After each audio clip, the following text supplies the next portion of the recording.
Alright,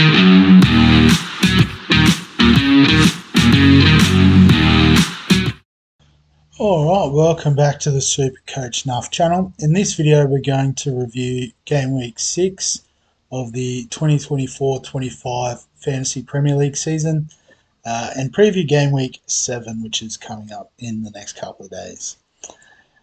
So another tough week for a lot of people. I know a few of the quote-unquote experts used their wildcard this week and it didn't quite work out. I did not use my wildcard and only got 49 points, which was just a bit below average, but has dropped me down to about 1.5 million overall. So long way to go, but I definitely know I'm not alone in having an underwhelming start to the season. If we have a look at the team, Sells in goal with 2 points, Gabriel with a single point, and unfortunately we traded him in for Guardiol, and Guardiol goes and actually gets an attacking return, so not ideal.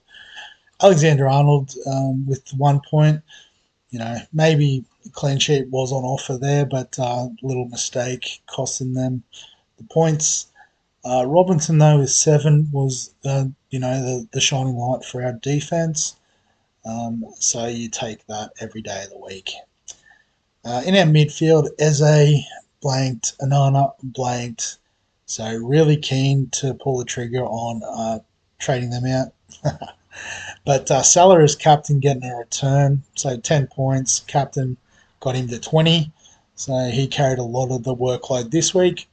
Alongside Burmo, who scored a goal as well, so 9-point return there.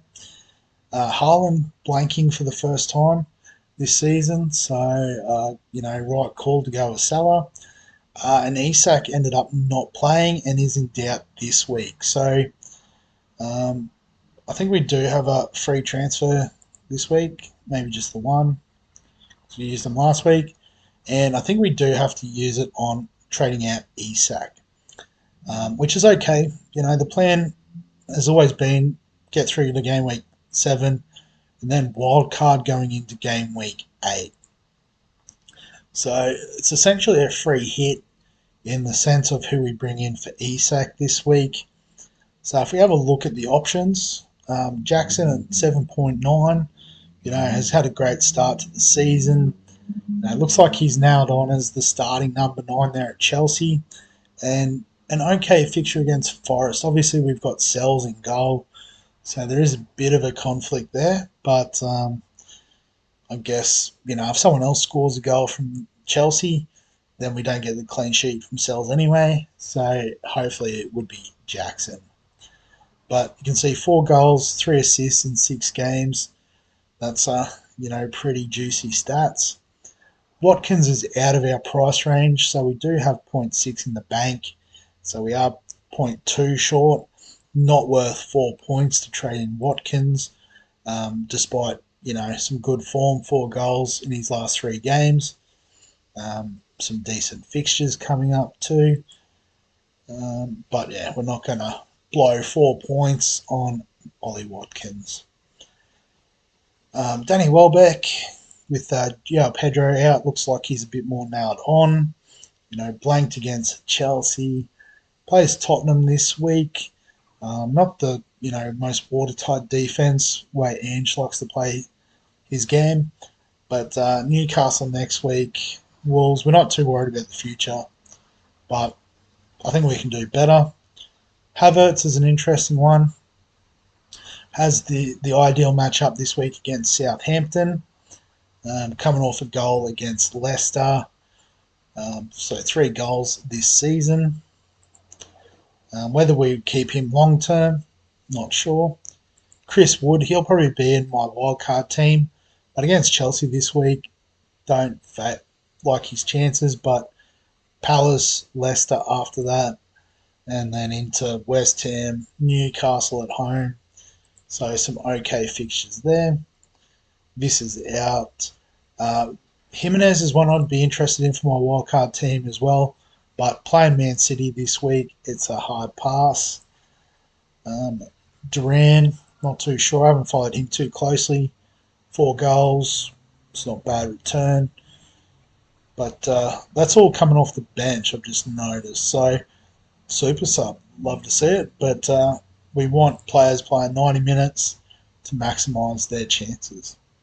Have noticed the lap's gone up 0.1, so 5.6. Another one in consideration for the wildcard team.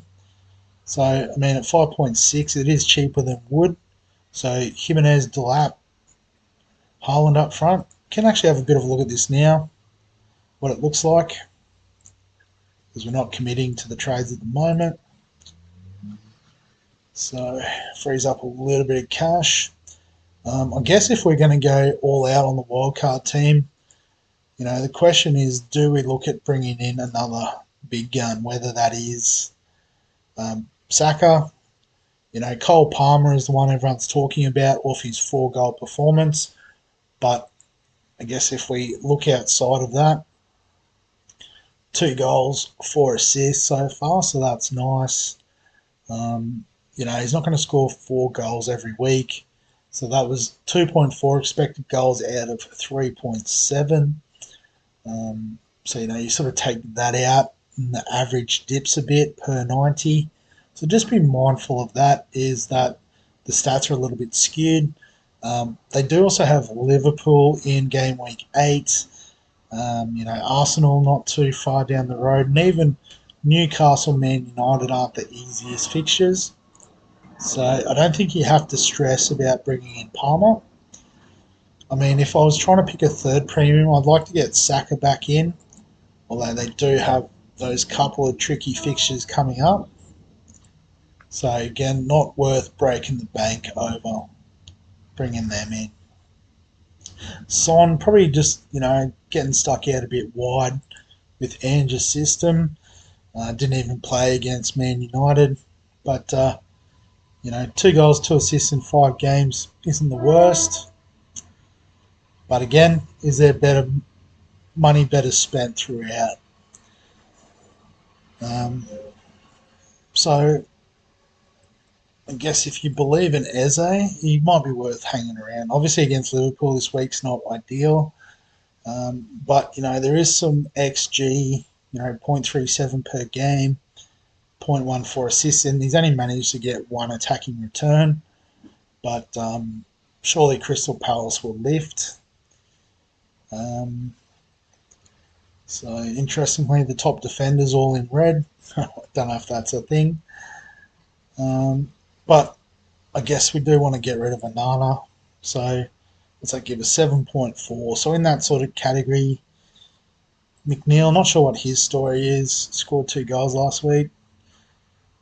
Nice fixtures coming up, but don't know. I thought he was more defensive midfield. I'm not too sure.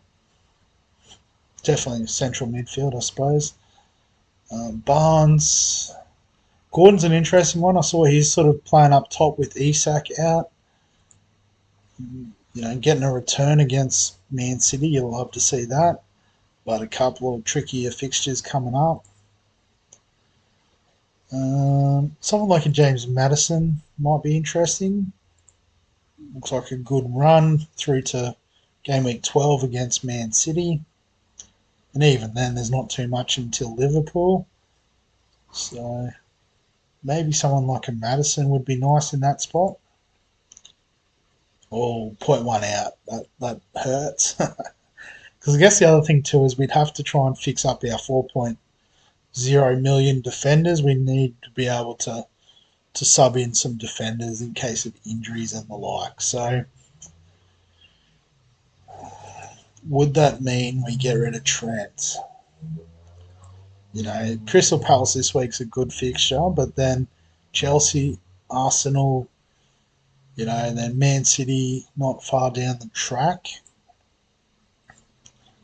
So would we try and spread the funds a little bit this way? So if we go defenders, and downgrade to someone like a Porro at 5.5 offers a similar level of attacking threats.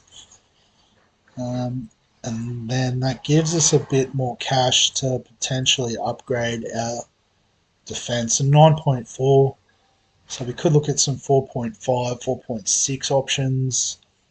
Like, we could double up in the Forest defence with Aina. Not sure how you say that.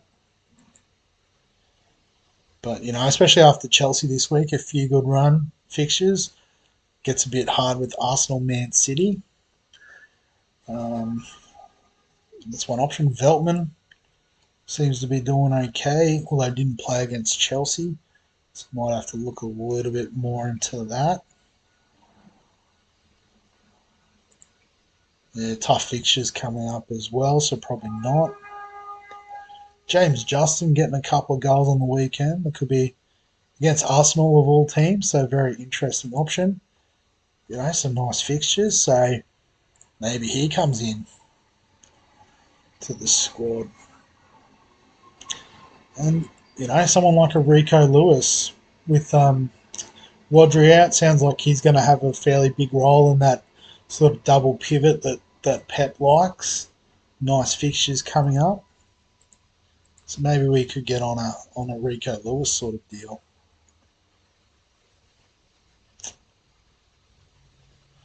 So yeah, so I guess could hit the button now. I'd be pretty happy with this team.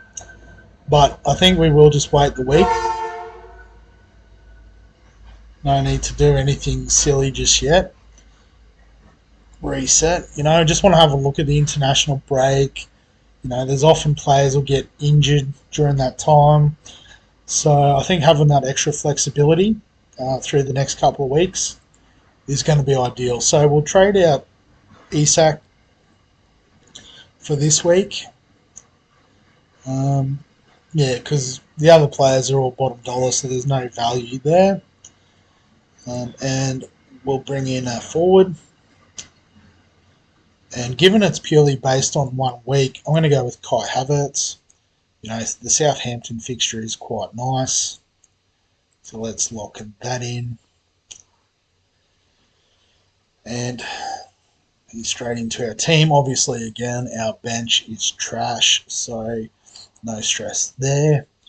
It's really just the captaincy shout. You've got Haaland against Fulham, Havertz against Southampton, or Mo Salah away at Palace, I think, are the 3 options.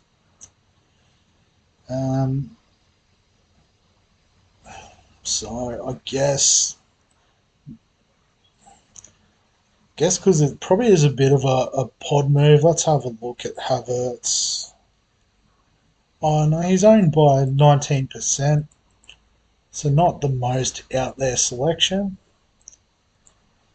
But I guess compared to Haaland at 73%, Salah at 41%, definitely offers that differential.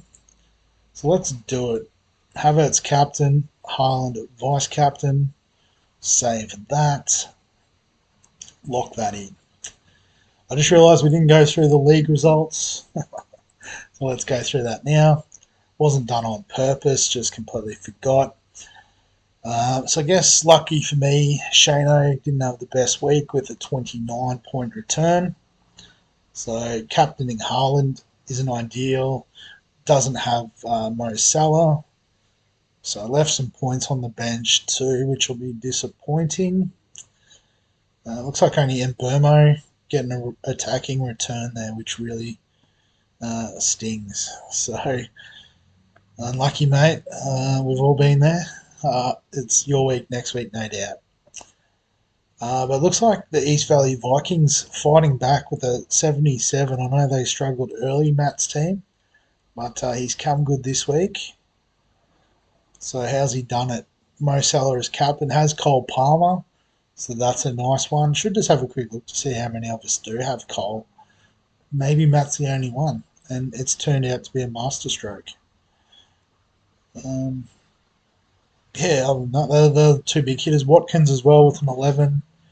Harwood Bellis, no, he was super cheap, 4 mil. So, well, tough fixtures, but do we look at him as a defensive option?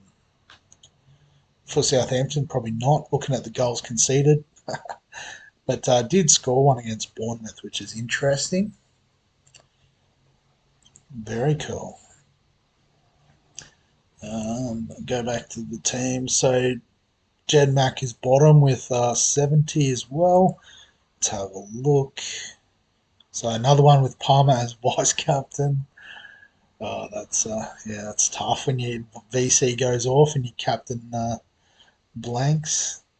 Rogers, actually, he's a pretty interesting one. He'd be pretty cheap still, 5.2, fairly attacking. Is there like a watch list sort of thing? Yeah, add the watch list. That's what I need to start doing, is use that a bit more. And Lam Sauce as well, 67's a nice return. So another one with Palmer, but he's got Haaland, Salah, and Palmer. How'd you do that? Let's have a look at the rest of the team. Dama Traore at 5.1. That's pretty cheap actually for a attacking winger like him.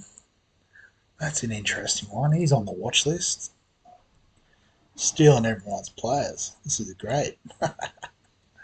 Harwood Bellis on the bench. So I might just put him on there as a 4 million option. I think I do need to carry one 4.0 mil playing option just because, you need to cover injuries and whatnot.